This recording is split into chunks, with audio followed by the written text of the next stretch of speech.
Hi friends! We are at Oak Mountain State Park here in Pelham, Alabama, and we're doing a warrior race. Not we. My husband is doing the 10-hour adventure race, and we drove from Florida to here. It's our first time to do a longer drive for the races. We usually do the ones in Florida, but today, because I'm just hanging out in the van with the doggies, and we're just helping him prep for the race, and not much to do, so I thought about continuing our Alaska series. I know it's been a while, so today I'm gonna do like 10 things that we brought to our Alaskan trip that have helped us a lot. Here it goes. So I'm gonna go over my list, and first one, which is very a non-negotiable for us, and we're lucky that they had most of Alaska covered during our travel, which was May 2025, and that is Starlink Mini. So we had some hiccups at the beginning because we thought that we could bring our old Starlink, which was probably first gen, and then we never, I guess, used it since we had a different internet option. So in May 2025, we decided to use it. All of a sudden, we tried to update it. We didn't realize it needed a lot of firmware updates, and long story short, we had to order the Starlink Mini, which we ended up getting last minute in Montana, because our first leg was going to like in Illinois to visit my sister. So we tried to update the Starlink for a few days. Actually, we kept waiting and waiting, and the thing about the Starlink customer service is that it takes so long for them to respond, or maybe it varies, but it was like a long time. So we ended up just getting the Starlink Mini, which we didn't mount on our van. We just ended up putting it in a dashboard, which is not ideal, but you can, I guess, figure out a way to hook it up to the top of your van or whatever works for you. Alright, so for the second one is walkie-talkies, and it helped us a lot, especially with having our two dogs, and sometimes most of the time really, there's no cell service, and I guess we can use the Starlink for Wi-Fi, but it's not always hooked up for short stops. So the walkie-talkie helps us communicate with each other if one of us would go on a shorter hike with the dogs, or just go to the store. So that is very helpful to communicate with each other. Make sure nobody's kidnapped or eaten by the bear.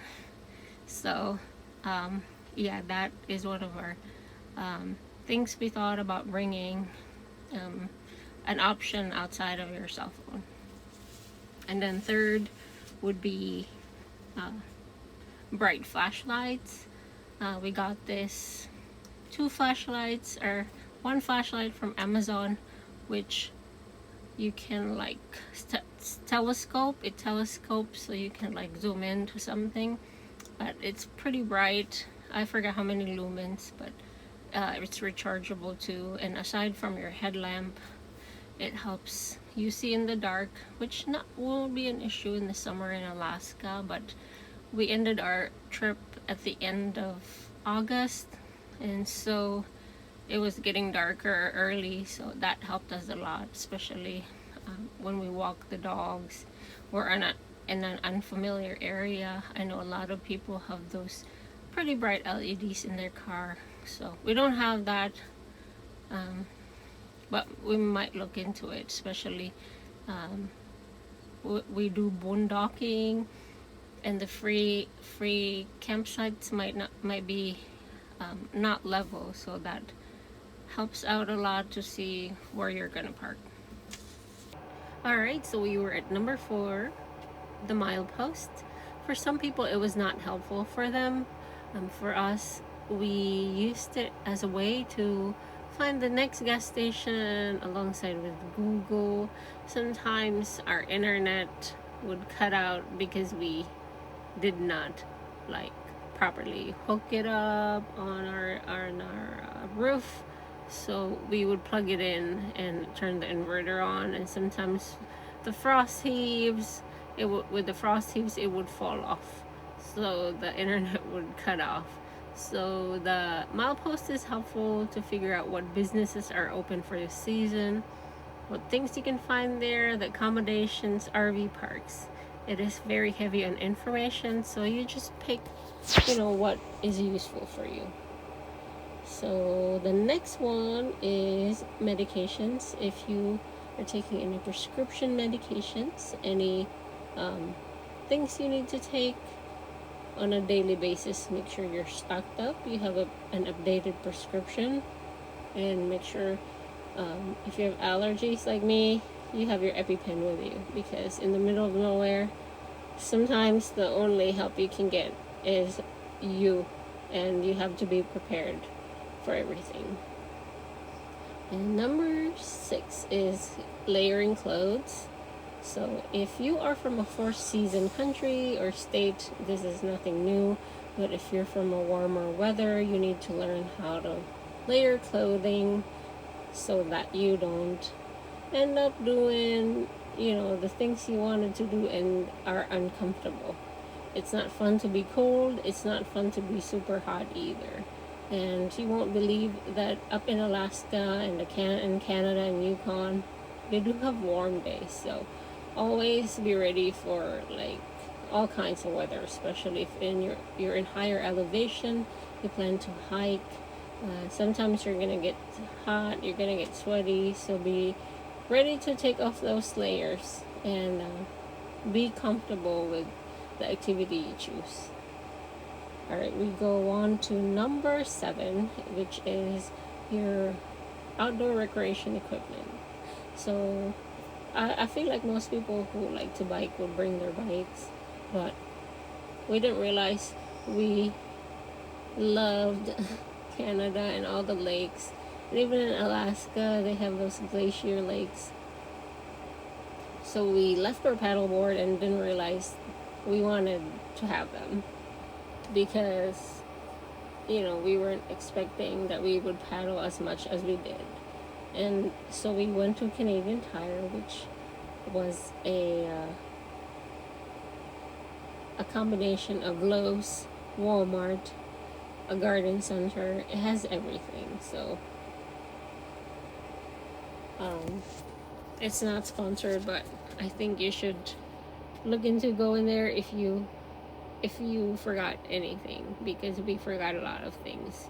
We have prepped so much, focusing on our house and our properties, and it was just a lot before we left. So we ended up not really preparing for us, but for the things we left behind.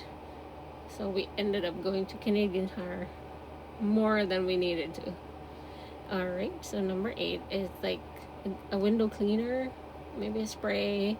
And you're gonna get this at the gas station, those scrubby, squeegee things, so you will clean your window as much.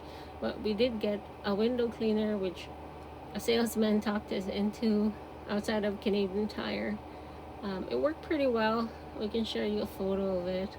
And because, like I said, when you get to the Yukon and maybe past the White Horse, and just in between Anchorage and the Yukon, there are gas stations, but sometimes they don't have those scrubby squeegee things, and you have dirt in your windshield that you need to remove, because you need to have good visibility so you can see the road.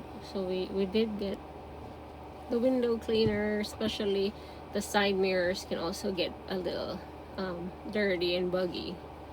And then number 9, wrote favorite snacks or food. I think I also meant if you have a special diet, try to, bring those with you, special supplement. Make sure you don't run out of it, and make sure you can bring it into the border. And number 10, which is not quite an essential but might be helpful, is like a sturdy tripod. So at first when we realized we wanted to shoot more videos and start our YouTube channel, if we end up not doing the videos on the YouTube channel, it's more for our trip memorabilia, because it's a trip of a lifetime and you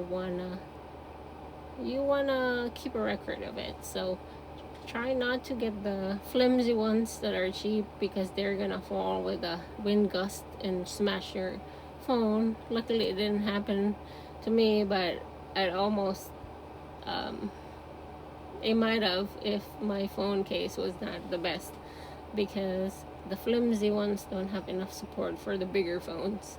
And I also brought my camera with me, and I ended up my SLR camera, I ended up buying an extra battery, because